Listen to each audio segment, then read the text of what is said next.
Welcome to Skye's Daydreams. With the arrival of my favorite season, I always like to celebrate it by working on an autumn-themed project, usually a watercolor painting. But this year, I wanted to make an art doll. While thinking of autumn-themed characters, the first thing that came to mind is Over the Garden Wall, a Cartoon Network miniseries created by Patrick McHale that follows two brothers lost in a mysterious, whimsical fairy tale world called the Unknown, and their adventures as they try to find their way home. I'm a big fan of this unique show, with its genius storytelling, Brothers Grimm and old American folktale influence, and I love the characters, so I immediately fell for the idea of creating them as art dolls. The designs of the characters in the cartoon are very simple, but I decided to go for a semi-realistic look after coming across the artist Lauren Illustrated, who's got just the cutest classic fairy tale book style art, and Miguel Mercado, who drew covers for a couple of the comics.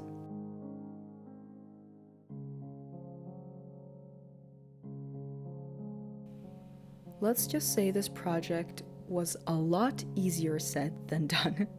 Finding affordable doll bases that would suit these characters and look like they belong together was really hard. With Wirt being somewhere around 15 years old, I wanted a body that was thinner and young looking, but would be a lot taller than the one for Greg. After searching around on different websites for bases, I was only able to come across one on AliExpress that looked promising. However, when it arrived in the mail, it was a completely different body with a full six-pack. I was considering another search, but I already spent so long hunting for doll bases, and I waited a while for this one to arrive. After taking a close look at it though, I thought I could make it work with some minor body modifications. As for the head, I ordered one separately off of Amazon, which was currently on its way. To make the body mods, I use Epoxy Sculpt, a 2-part resin-based modeling compound, and simply fill the gaps between the abs as well as some of those sharp edges along the neck.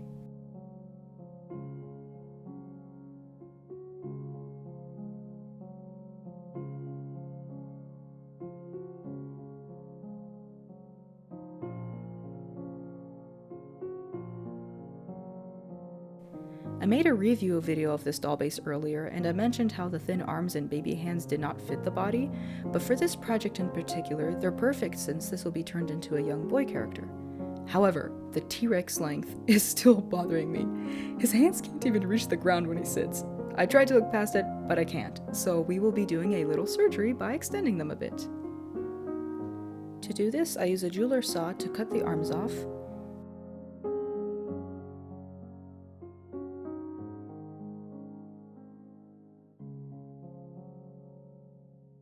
carefully drill in some holes to insert a wire frame,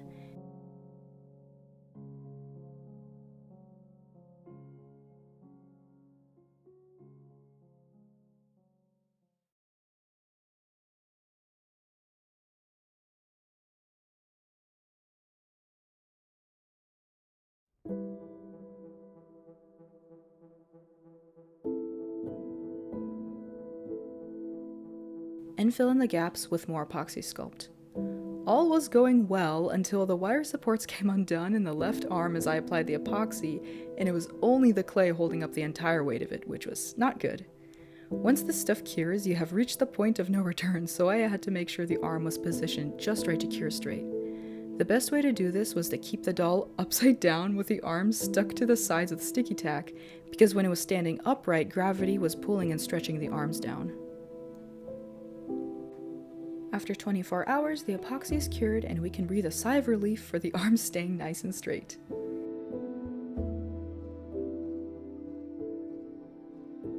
Next, I carve away the excess epoxy with a micro polishing pen, then sand everything smooth with a finer bit and sandpaper. Here's the body with modifications complete. I'll paint them over once the head arrives, just in case it ends up needing to be color matched with the body. For now, we can turn our attention to the clothes. Wirt's outfit in the show is a costume consisting of a repurposed Santa hat, a Civil War Union soldier's cloak, classic white button-up shirt with gray high-waisted trousers held up by cross-pack suspenders. I modified some patterns I had from Ken clothes to fit the proportions of this doll body.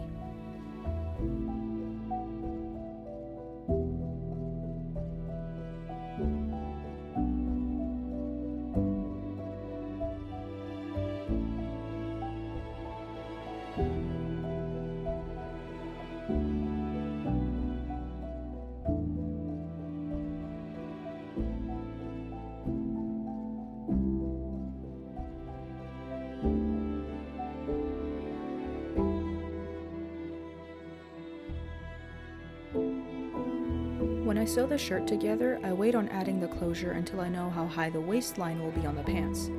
The shirt will be tucked in, so I don't want to have any unnecessary bulk. For the pants, I decided to do a little experiment and make some real working pockets.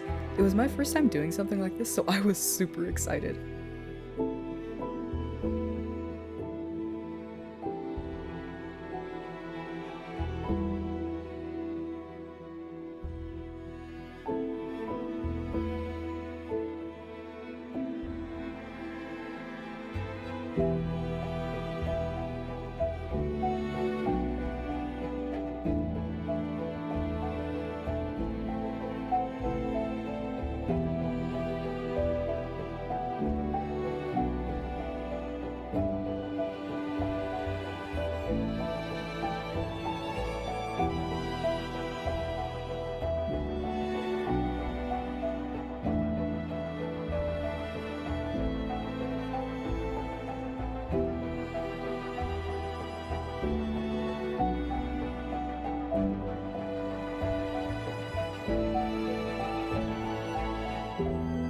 Here I take a pause on the trousers and turn my attention to the suspenders. I'll be making them out of some elastic and this nylon cord.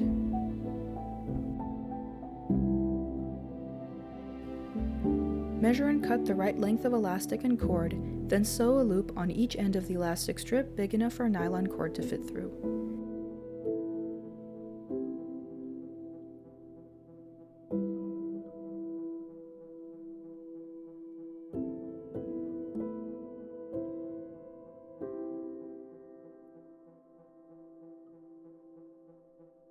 Next, fold down the rest of the waistband, mark where the suspenders need to be with disappearing fabric ink, and temporarily glue the suspenders onto the pants to hold them in place.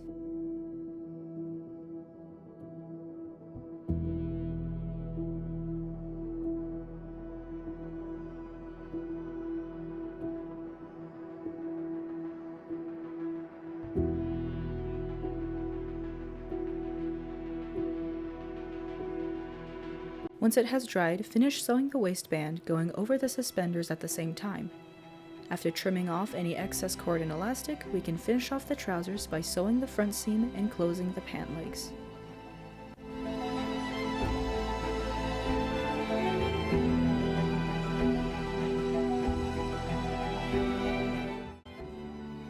While the trousers turned out great, they did end up a bit tight on the doll, so I had to do a second try. This time, however, I left off all the top stitching, which I think it looks so much better. The first pants felt a bit more like modern jeans, while these ones actually look like vintage trousers. I also glued on a little half sphere of pearl painted black for the button instead of an actual button like the first pants. I thought it looked a bit clunky. Now that we know how high the waist is on the pants, we can finish up the shirt by adding the Velcro closure and gluing on half sphere pearls as buttons.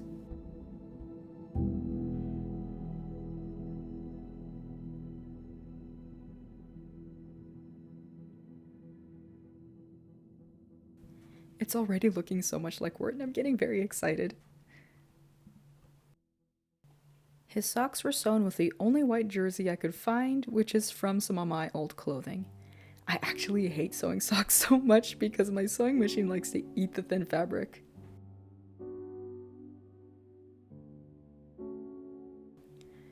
Now for the cloak. I sewed two of these, one in blue which will be on the outside and one in red which will be the inner lining.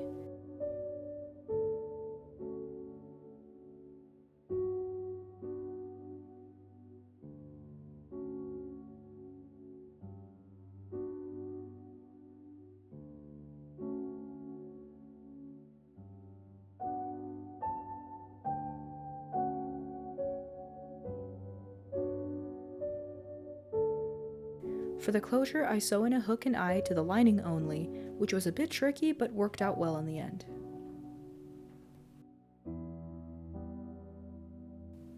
To finish up, I glue on the 6 golden buttons, which were also painted half sphere pearls. And here's the finished cloak. There is one small issue with it though. Because the fabric is small and light, there's no weight to pull it down, so it just kind of sticks out like this. The only way to make it drape would be to sew it in a thinner fabric like jersey or silk, but I could not find any in the colors I needed, even when out shopping. For now, he'll just have to have this stiff cloak, but if I ever come across the right fabric in the future, I will definitely sew him a new one. This pretty much completes his outfit. Only thing missing is his hat, which I will have to make when I have a head to work with.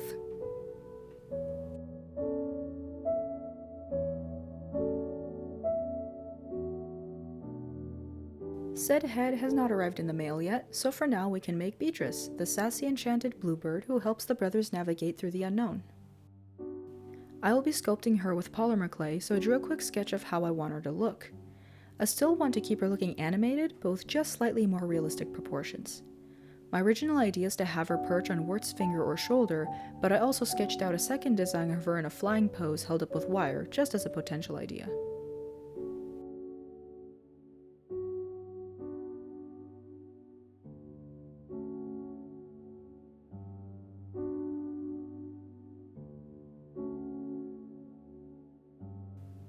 While sculpting her, I keep one of Wirt's hands nearby to make sure the scale is correct and to shape her to his finger. I'm not the greatest sculptor, so it took me several tries to get the shape I wanted, therefore I did not film the whole process. I don't know why, but if I'm working on a project that I'm not familiar with, it's harder for me to fully concentrate on it while filming. But anyways, here's how she turned out in the end. I stick her in the oven to bake at 275 degrees Fahrenheit for 15 minutes. After she has baked, I smooth out any lumps and bumps as well as carve a few feather details with the micro polishing pen.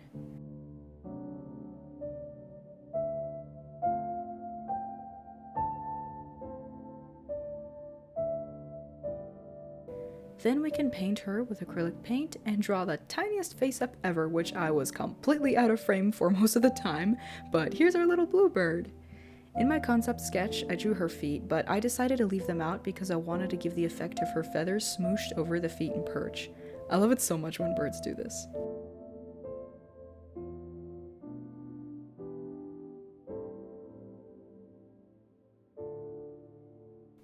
The head still has not arrived, so let's make him some accessories. Wirt loves poetry and is a natural poet himself, so I thought it would be cute to take one of these adorable little miniature books and turn it into a pocket paperback collection of Edgar Allan Poe's poems.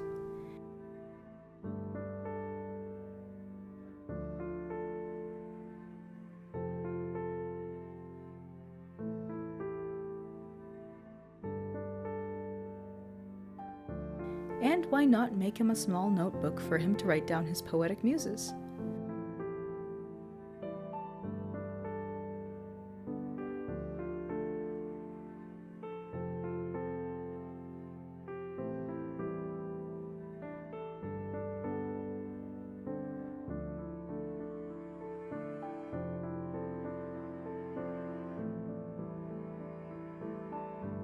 I also make him a pencil out of a toothpick.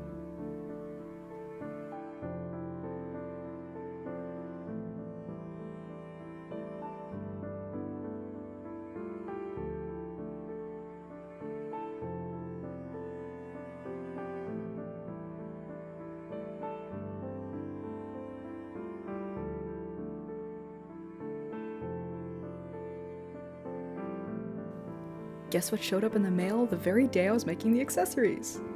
Finally! I picked this head in particular because of the younger look, oval face, and pointy nose. The only thing missing is the big ears, which were modified with epoxy sculpt.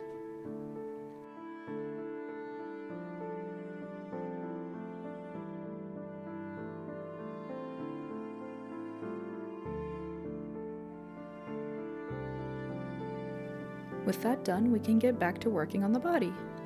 All the modifications get coated with acrylic gesso, and I decided to attach the head.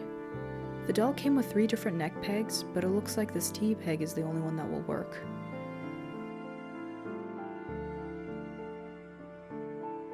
So, there are a few problems here. Number 1 being that I totally should have waited to sculpt the ears until I put the head on. The vinyl is super hard, so I had to dip into boiling water to soften it, but that would mean there's a big chance the ears could pop off. I had to be so careful and make sure only the neck hole was submerged, then try to twist it on without squishing the head too much. And this is where problem 2 comes in. The head is way too loose and the neck looks kind of long to me. After some careful analysis, I think I can fix the loose neck peg by adding some thickness to it with super glue. I've seen people do it with action figure joints, so I figured I could give it a try. As for the neck, I think it looks just fine with clothes on, which is such a relief. This was definitely a trust the process situation. So now I go through the absolutely terrifying process of removing the neck peg. I almost split the thing in half, but thankfully it came out in one piece. And the ears are still holding on. I added a few layers of super glue on the ball joint and modified the peg with epoxy sculpt. This will hold the head in place a little better and strengthen the plastic in case I need to remove it a second time. Setting that aside to cure, I mix white with a bit of pink and orange to match the body and paint over all those body modifications.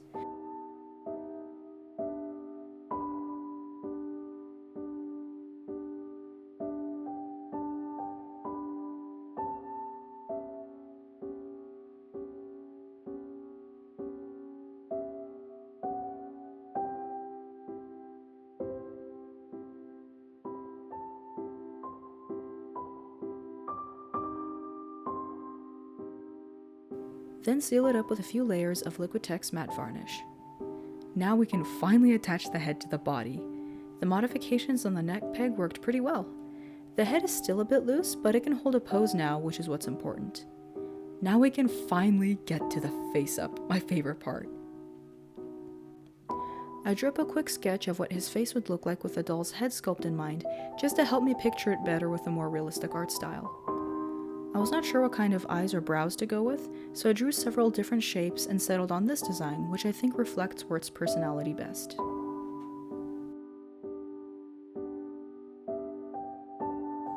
I begin by sketching the basic eye shape with a light color pencil before adding blush with soft pastels.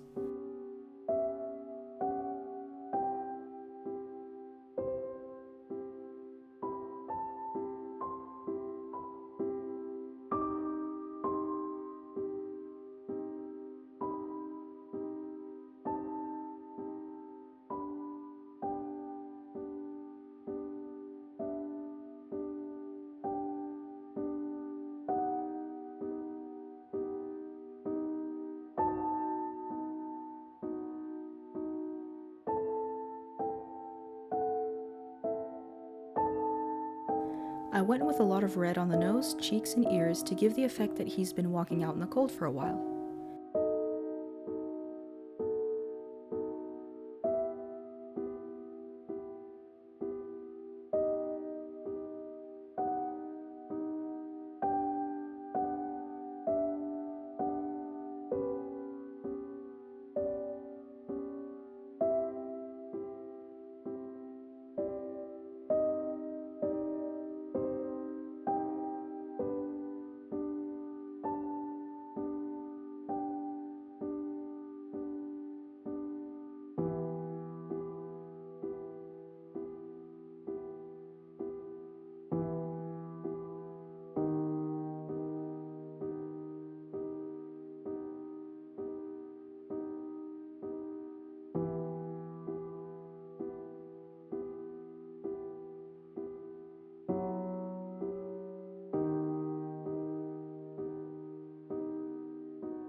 The eyebrows were a bit tricky.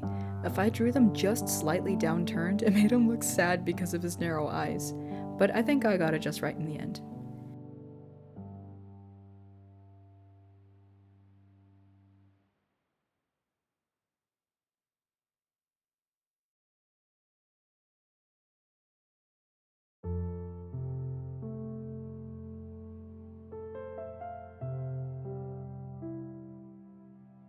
With the eyes being simple in the cartoon, I get a lot of artistic liberties. Most would assume his eyes are brown, but I was deciding between gray or hazel to make it more interesting. I ended up going with hazel at the last minute.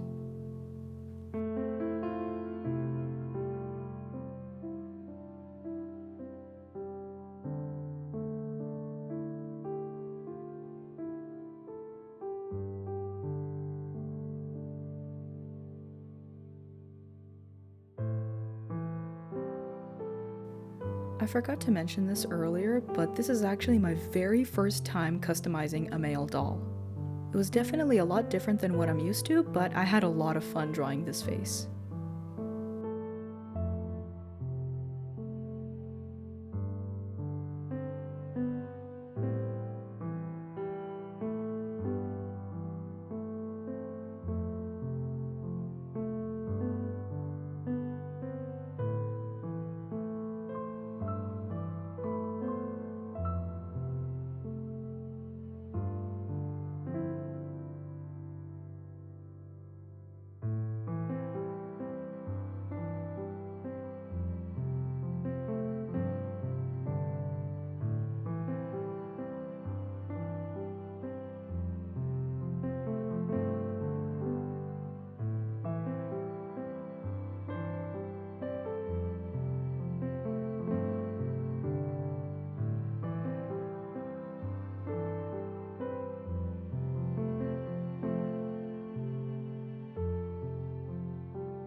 To finish the face, I sharpen the features with black, add the highlights, and touch up the blushing and shading.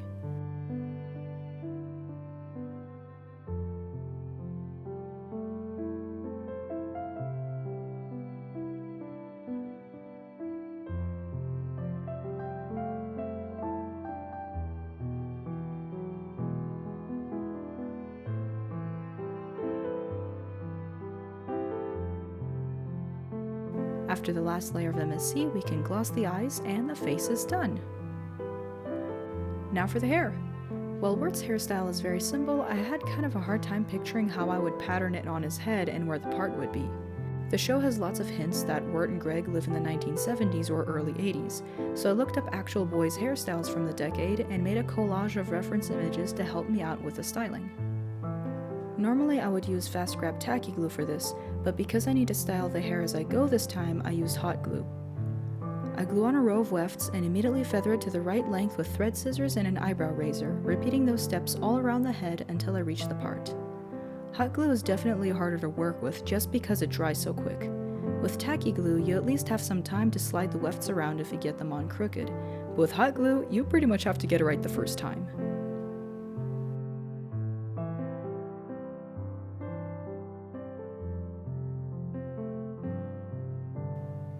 And here's the finished hair. After ironing it smooth, it got melted to the hot glue and the style pretty much set permanently, which is awesome. However, I kind of wish I had some of this going on. Now we can finally complete his outfit by making his iconic hat. This was a simple triangular piece of felt sewn together on one side to form a cone.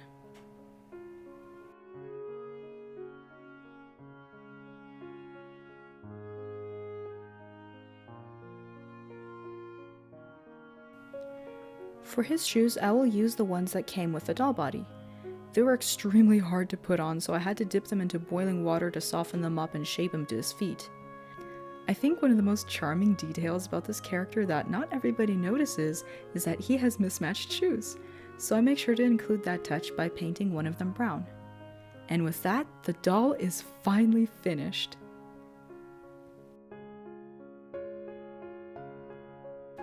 This guy was an absolute struggle to work with due to the proportions, but I'm glad it all worked out in the end.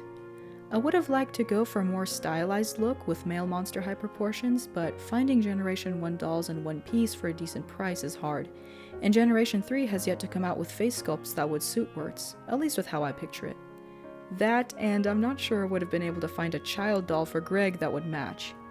Sometimes you just have to work with what's available. However, I really liked the head sculpt I worked with, and it was fun experimenting with cheaper doll base. Also, nothing is exactly permanent, so I can easily swap heads with another doll body if I found a better one sometime in the future. Even if you are not familiar with this show and its characters, I hope you still enjoyed seeing the creation process of this doll. If you did, give it a like and let me know what you think of my take on this character's design. Of course, the next video will be his little brother, so if you're interested in seeing how I complete this duo, make sure you subscribe so you don't miss out. Thank you so much for watching, and I hope you have a wonderful day. Bye!